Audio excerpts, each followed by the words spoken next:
चलिए बच्चों, so now we would revise this particular topic. कौन सा टॉपिक? जो हमारा पहला टॉपिक SBEC का है. The name of the topic is intellectual property law. और मैं चाहता हूं कि आप सब लोग पूरे ध्यान के साथ इस टॉपिक को सुने. ठीक है? नाउ सबसे पहला, the very first thing is, do you think, सबसे पहले तो व्हाट इज इंटेलेक्चुअल प्रॉपर्टी?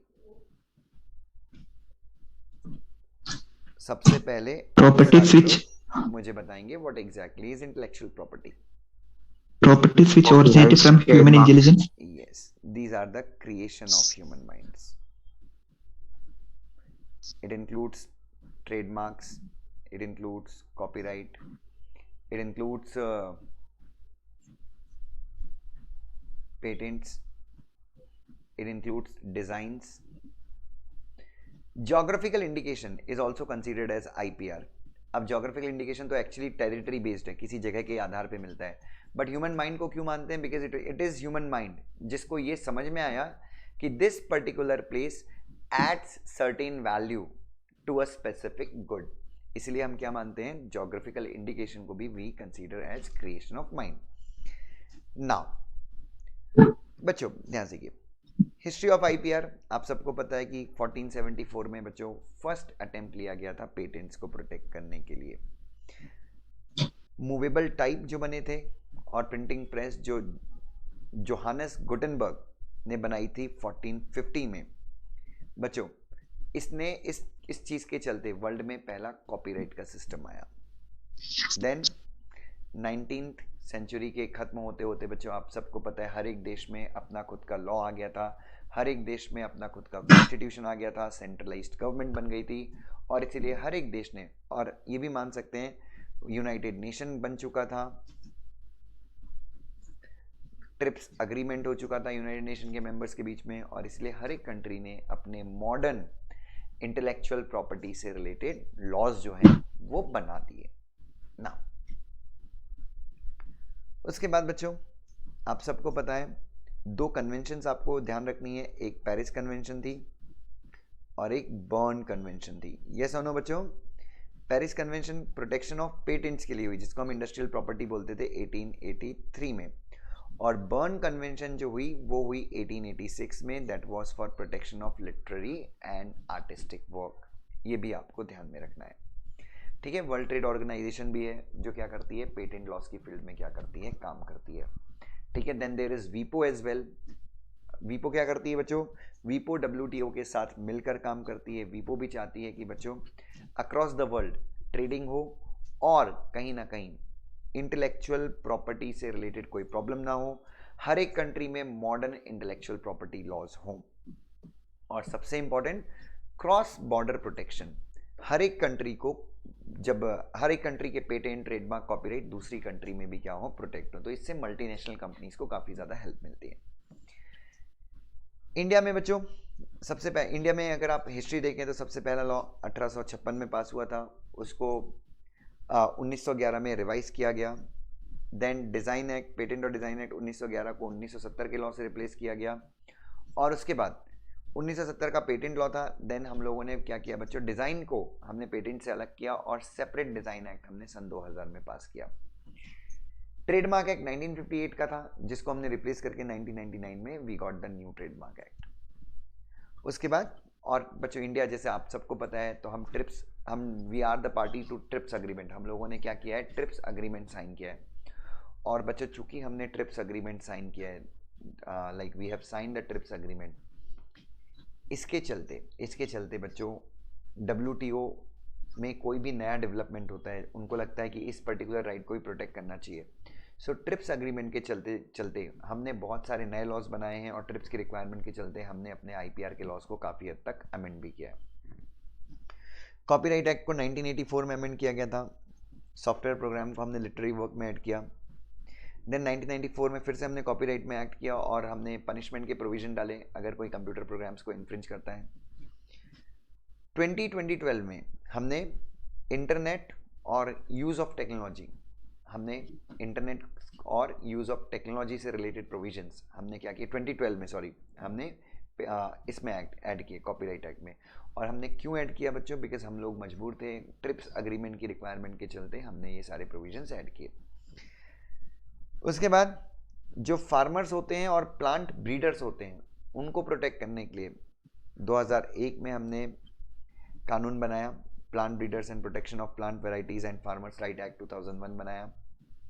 उसके बाद सन 2016 में इंडिया ने क्या की, अपनी नेशनल आईपी पॉलिसी बनाई, इंटेलेक्चुअल प्रॉपर्टी पॉलिसी, जिसमें ये बताया गया कि इंडिया जो है वो एडमिनिस्ट्रेटिव कैपेसिटी बिल्ड करेगा, मतलब हमारे पास गवर्नमेंट का और अच्छा मशीनरी होगा, सिस्टम होगा, मैकेनिज्म होगा इंटेलेक्चुअल प्रॉपर्टीज को प्रोटेक्ट करने के लिए। Intellectual property promotion and management cell ये बनाया गया बच्चों। किस लिए बनाया गया बच्चों? और ये मिनिस्ट्री ऑफ कॉमर्स ने बनाया। क्यों? ताकि अवेयरनेस क्रिएट की जा सके, लोगों को जागरूक किया जा सके इंटेलेक्चुअल प्रॉपर्टी लॉ से रिलेटेड। देन तेलंगाना, आप सबको पता होगा, स्टेट ऑफ तेलंगाना ने क्या किया बच्चों? पहला, देश का पहला इंटेलेक्चुअल प्रॉपर्टी क्राइम यूनिट बनाया, ताकि कंप्यूटर से रिलेटेड जो भी अपराध होते हैं, इंटरनेट सिक्योरिटी से रिलेटेड जो भी अपराध होते हैं, उन अपराधों के खिलाफ क्या किया जा सके, एक्शन लिया जा सके। Now trademark act. Now what are the features of trademark act? Trademark act कैसे काम करता है बच्चों? तो सबसे पहले what do you mean by trademarks? तो ट्रेडमार्क का मतलब अगर आपको समझना है तो ट्रेडमार्क के लिए हम लोगों ने क्या बनाया बच्चों? इंडिया में ट्रेडमार्क को प्रोटेक्ट करने के लिए हम लोगों ने क्या बनाया बच्चों? ओए, कौन सा लॉ पास किया हमने ट्रेडमार्क को प्रोटेक्ट करने के लिए? Trademark act 1999। We have pass the trademark act 1999। ध्यान से। So what is trademark? तो trademark is a mark, symbol, shape of goods, combination of colors, it can be any device, it can be any package, it can be any sign, ishara, it can be any signature, it can be any alphabet, it can be any number. yes or no? हाँ या ना? जिसको कहाँ पे, जिसमें हाँ, और ये सब हम कैसे क्रिएट करते हैं? By use of graphics. हाँ या ना? Yes, sir. और जो हम किसके ऊपर अप्लाई करते हैं? हम गुड्स के ऊपर क्या करते हैं? अप्लाई करते हैं। हाँ या ना? Yes sir. और इससे क्या होता है बच्चों? इससे एक बिजनेसमैन के गुड्स दूसरे बिजनेसमैन के गुड्स से क्या हो जाते हैं? अलग हो जाते हैं। यस और नो बच्चों? Yes, sir. ओके ना। सो बच्चों, आप सबको पता है टाटा सन्स वर्सेस मानू कोसूरी, याहू कॉर्पोरेशन वर्सेस आकाश अरोड़ा, दोनों केसेस में कहा था कि ट्रेडमार्क की जो प्रोटेक्शन है वो डोमेन नेम्स के ऊपर भी एप्लीकेबल होती है। उसके बाद रजिस्टर्ड ट्रेडमार्क के ऊपर हमेशा आर लिखा रहेगा, और जो ट्रेडमार्क अनरजिस्टर्ड है, you all know that even unregistered trademarks are entitled for a protection under law of torts. Law of torts के अंदर प्रोटेक्शन अनरजिस्टर्ड ट्रेडमार्क को ही मिलती है, और टॉर्ट ऑफ पासिंग ऑफ, उसको हम बोलते हैं tort of passing of. So unregistered trademark के ऊपर आप टीएम लिख सकते हो, रजिस्टर्ड ट्रेडमार्क के ऊपर आप आर लिख सकते हो। अगर आपका ट्रेडमार्क रजिस्टर्ड नहीं है फिर भी आपने आर वर्ड यूज किया तो इसको भी इन्फ्रिंजमेंट ऑफ ट्रेडमार्क माना जाएगा, ये ध्यान में रखना। उसके बाद what are the types of trademark? बच्चों यू मस्ट बी अवेयर कि इसके ऊपर हमने ढेर सारा क्या किया है, डिस्कशन किया है। What are the types of trademark? सबसे पहला ट्रेडमार्क क्या है? General trademark. होटल रूपा, क्या है ये? What it is? Generic. Descriptive is it describes. Descriptive trademark क्या करता है? प्रोडक्ट के चरित्रों को क्या करता है? प्रोडक्ट के कैरेक्टरिस्टिक को क्या करता है? डिस्क्राइब करता है। Rooms available on early basis, hotel Rupa. ऐसा हमने ट्रेडमार्क बनवाया जिसमें पूरा लिखा हुआ है। तो ये क्या है बच्चों? हाँ जी, ये क्या है? यस, काया गुड स्किन क्लिनिक। ये क्या है? ये डिस्क्राइब कर रहा है या फिर सिर्फ सजेस्ट कर रहा है कि यहाँ पे क्या होता है? ये सजेस्ट कर रहा है। Then arbitrary trademark. बच्चों ये वर्ड्स वोकैबुलरी में प्रेजेंट हैं बट इनका प्रोडक्ट से कोई लेना देना नहीं है। मुझे सैमसंग हटा देना, जैसे blackberry, Amazon. Amazon is a river, और लेकिन अमेजोन जो हम लोग जो अमेजोन यूज़ करते हैं उससे इसका कोई लेना देना नहीं है। और लास्ट जो टाइप होता है वो क्या होता है बच्चों, इन्वेंटेड या फिर कॉइन वर्ड्स। यस और नो बच्चों? Yes, sir. सो इन्वेंटेड या कॉइन वर्ड क्या होते हैं? जिनका जो कोई कोई मीनिंग डिक्शनरी मीनिंग नहीं होता। जिनका कोई भी डिक्शनरी मीनिंग नहीं है, जिनका कोई भी डिक्शनरी मीनिंग नहीं है, और इनको सबसे बेस्ट और स्ट्रॉन्ग ट्रेडमार्क माना जाता है क्योंकि ये किसी और के दिमाग में नहीं आता ना। उसके बाद बच्चों, इंडिया में हम क्या फॉलो करते हैं? You all know what do we follow? India में हम गुड्स और सर्विसेज को नाइस कैसे डिस्क्राइब करते हैं? Nice classification. यस बच्चों, सो इंडिया में बच्चों गुड्स और सर्विसेज को हम नाइस क्लासिफिकेशन के थ्रू क्या करते हैं, डिवाइड करते हैं। तो गुड्स को कितनी क्लासेस में बांटा गया है? 45 सर्विसेज को कितनी क्लासेस में बांटा गया है? 11. अच्छा, नाइस क्लासिफिकेशन का फुल फॉर्म क्या है? International classification of goods and services, ठीक है। सो और इंडिया ऑल्सो रिकॉग्नाइजेस व्हाट बेटा? Well known marks. Well known trademarks and trans border reputation. Yes और नो? Yes sir. हाँ, तो बच्चों याद रखना, सो 34 क्लासेस और 11 क्लासेस में हमने गुड्स और सर्विसेज को डिवाइड किया है। और एक क्लासेस में क्यों डिवाइड किया है बच्चों? Same trademark for different category of goods. अगर आप सेम ट्रेडमार्क यूज करते हो किसी अलग कैटेगरी ऑफ गुड्स के लिए तो बच्चों that is not considered as infringement. Yes और नो? Yes, है sir. ना? ओके, लेकिन क्या आप वेल नोन मार्क्स को, क्या हम वेल नोन मार्क्स को भी इंडिया में हम रेपुटेशन मानते हैं उनकी? यस। और वेल नोन मार्क्स को आप क्या नहीं कर सकते भाई बच्चों? वेल नोन मार्क्स को आप क्या नहीं कर सकते? डिफरेंट कैटेगरी के गुड्स के लिए भी यूज नहीं कर सकते। Is that clear? Yes, sir. Okay, what is the validity period of trademark बच्चों? कैन आई से इट्स अनलिमिटेड? जिंदगी भर के लिए ट्रेडमार्क मिलता है आपको, लेकिन कैन आई से आपको 10 इयर्स के अंदर उसको रजिस्टर कराना होता है, हाँ या ना?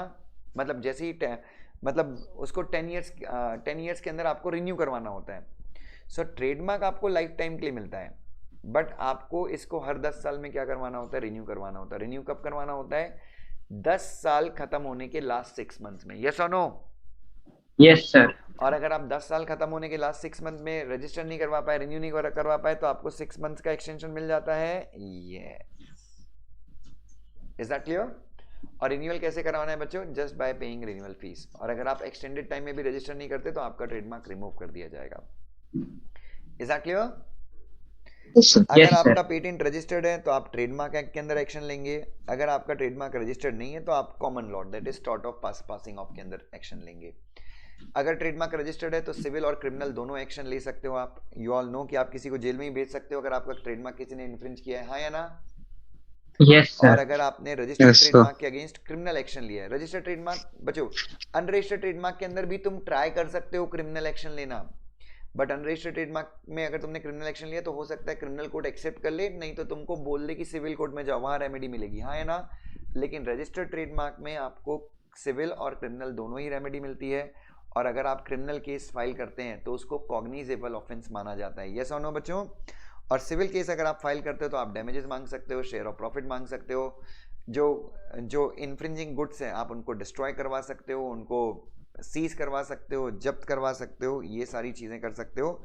प्लस आपने जो भी केस फाइल किया है, जो ट्रेडमार्क के अगेंस्ट आपने ट्रेडमार्क इन्फ्रिंजमेंट के अगेंस्ट जो केस फाइल किया है उसमें आपका जो भी खर्चा हुआ है आप वो भी मांग सकते हो। Is that clear? और क्रिमिनल केस में क्या हो जाएगा बच्चों? What will happen in criminal case? Criminal case में बच्चों आप सामने वाले को जेल भी भिजवा सकते हो। यस और नो बच्चों?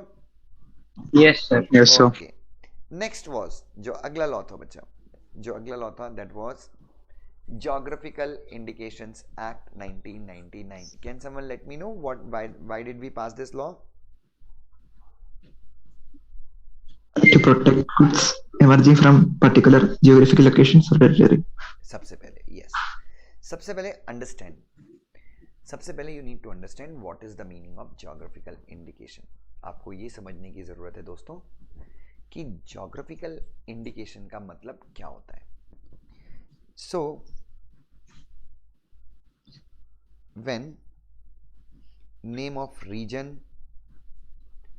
territory, country, locality is applied to what? Goods. Goods क्या हो सकते हैं? मैन्युफैक्चर्ड हो सकते हैं, एग्रीकल्चरल हो सकते हैं, आर्टिफिशियल हो सकते हैं. हाँ या ना? हाँ या ना बच्चों? Yes, and sir. Why are we applying? We are applying क्योंकि as the goods have origin to that place. Goods का ओरिजिन उस जगह का है. And by applying the name of goods, goods का नाम उस जगह पे सॉरी प्लेस का नाम अप्लाई करके, उस प्लेस का नाम हम जब उस गुड्स में अप्लाई करते हैं तो उस गुड्स को क्या मिल जाती है? अरे क्या मिल जाती है? Special value. उस गुड्स को स्पेशल वैल्यू मिल जाती है. तो बच्चों हम क्या मानते हैं? हम मानते हैं कि वो क्या है? अरे क्या बन गया वो?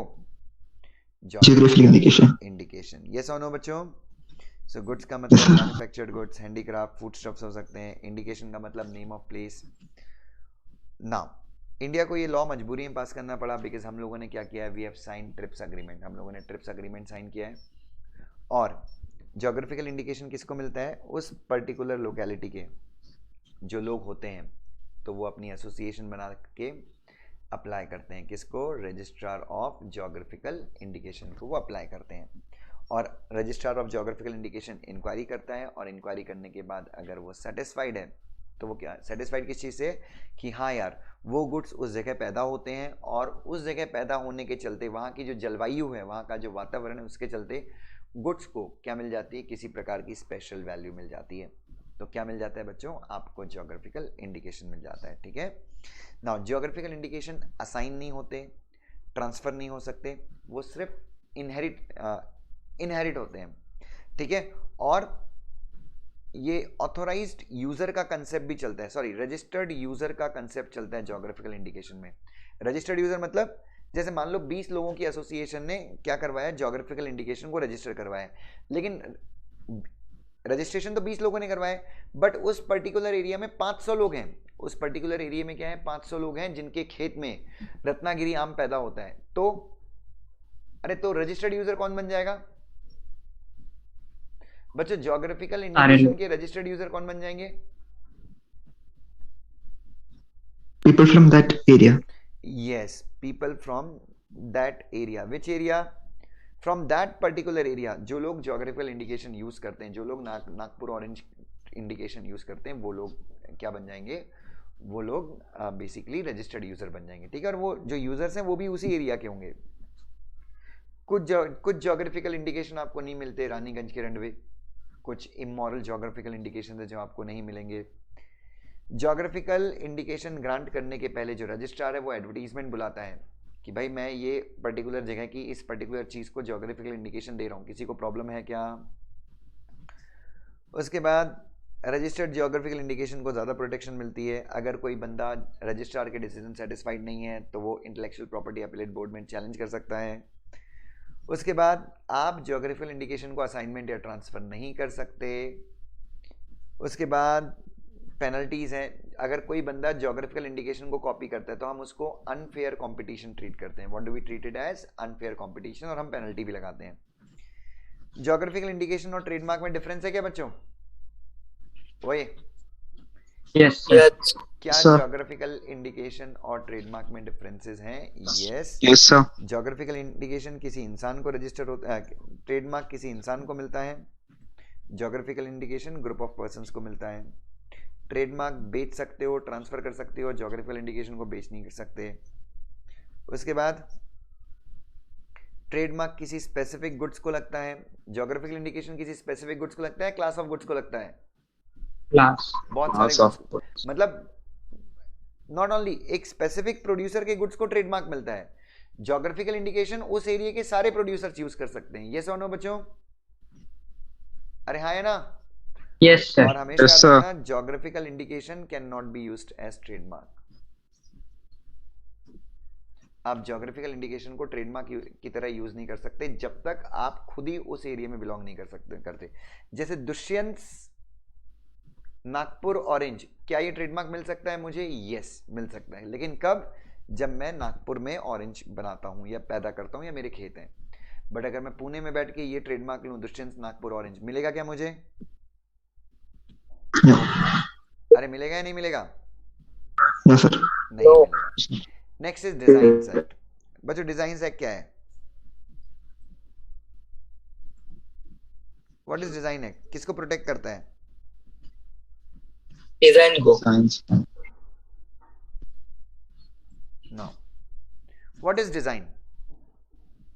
बच्चों डिजाइन का मतलब क्या The होता static value. है? यस। बच्चों डिजाइन कुछ नहीं है, फीचर है, चरित्र है। किसका फीचर है? Shape configuration, pattern, ornament, lines, combination of colours, जो किसी गुड्स को अप्लाई होता है, चाहे 2D में या फिर 3D में अप्लाई होता है, और जिसको जज कौन कर सकता है? अरे जिसको जज कौन कर सकता है? आई ह्यूमन बीइंग की आंखें ही आईज। जज कर Human सकती हैं। और डिजाइन जो है वो ट्रेडमार्क या कॉपीराइट नहीं होता, ये ध्यान में रखिए, ठीक है। अगर आपको डिजाइन्स में प्रोटेक्शन चाहिए तो आपको डिजाइन को क्या करवाना होता है? रजिस्टर करवाना होता है। रजिस्टर करने के लिए you have to make an register करने के लिए क्या करना होता है आपको? रजिस्टर करने के लिए you need to make an application to the registrar of design. Registrar of design check करेगा कि आपकी डिजाइन ओरिजिनल है। अगर रजिस्ट्रार ऑफ डिजाइन सेटिस्फाइड है तो आपके नाम पे डिजाइन रजिस्टर कर देगा। कितने साल के लिए रजिस्टर करता है? 5 to 10 ईयर्स, मैक्सिमम 10 ईयर्स के लिए। और 10 ईयर्स के बाद आपको 5 साल का क्या कर सकता है? एक्सटेंशन भी ग्रांट कर सकता है। यस और नो बच्चों? Yes, sir. ओके। आप किसी भी डिज़ाइन को कॉपी करते हो इंटरनेट से देख के, मेक श्योर कि उसके ऊपर किसी का रजिस्ट्रेशन नहीं है। अगर आप इंडिया के बाहर प्रोडक्ट एक्सपोर्ट कर रहे हो, मेक श्योर कि जिस कंट्री में एक्सपोर्ट कर रहे हो वहाँ पे तुम्हारे प्रोडक्ट का डिज़ाइन रजिस्टर्ड नहीं है। अगर तुम बाहर से इंडिया में प्रोडक्ट इंपोर्ट कर रहे हो तो ये देख लो, इंपोर्टेड प्रोडक्ट जो तुमने इंडिया में इंपोर्ट किया है उस प्रोडक्ट के ऊपर ऑलरेडी किसी ने रजिस्ट्रेशन लेकर नहीं रखा है। ये भी आपको ध्यान में रखना है। हमेशा याद रखना, design has got nothing to do with the features of the product, ठीक है। ये फ़ोन मेरे पास है, ये फ़ोन परफॉर्म कैसा करता है, इसमें कौन सा ऐप है, इससे कभी इसके ऊपर डिज़ाइन नहीं, इससे कोई फ़र्क नहीं पड़ता। डिज़ाइन किसके ऊपर मिलेगा बच्चों? भाई डिज़ाइन किसके ऊपर मिलेगा? इसका ये पीछे Aesthetic का, value. यस, इसका ये पीछे का कैमरे का डिज़ाइन कैसा है, इसका सामने का ये कर्व कैसा है, डिज़ाइन इसके ऊपर मिलता है, एस्थेटिक वैल्यू के ऊपर मिलता है। इसके फंक्शन क्या है, कैमरा कैसा है इसका, इससे कोई लेना देना नहीं है। ये सुनो बच्चों, ये भी आपको ध्यान में रखना है। देन ओरिजिनल डिज़ाइन को प्रोटेक्शन मिलता है। रजिस्ट्रेबल डिज़ाइन कौन सी है, अनरजिस्ट्रेबल डिज़ाइन कौन सी हैं। गुड्स के लिए अलग डिज़ाइन हैं, अच्छा classes of goods and services हैं। देन आपका डिज़ाइन अगर आप रिन्यू नहीं करवा पाते, आपका लैप्स जाता है डिज़ाइन, तो उसको रीस्टोर करने के भी प्रोविजंस हैं एक्ट में। आपका डिज़ाइन कैंसिल भी हो सकता है अगर आपने यूज़ नहीं किया तो। उसके बाद अभी हम इंटरनेशनल क्लासिफिकेशन यूज़ करते हैं गुड्स को क्लासीफाई करने में डिज़ाइंस के लिए, मतलब कौन कौन से गुड्स हैं जिसके ऊपर डिज़ाइन मिलती है, तो गुड्स को हमने क्लासीफाई किया है।